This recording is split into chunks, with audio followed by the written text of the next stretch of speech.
Well, Mackinac Island could soon get more control over its ferry service with a bill headed to Governor Gretchen Whitmer's desk.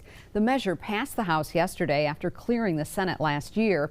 Island leaders call it a big win in a long-running fight with private ferry owners over fees and fares. If signed, Mackinac Island would be able to approve or deny increases in ferry fares and fees. The Hoffman family of the companies, which owns the ferries, says the bill could undermine investments they've made in the service.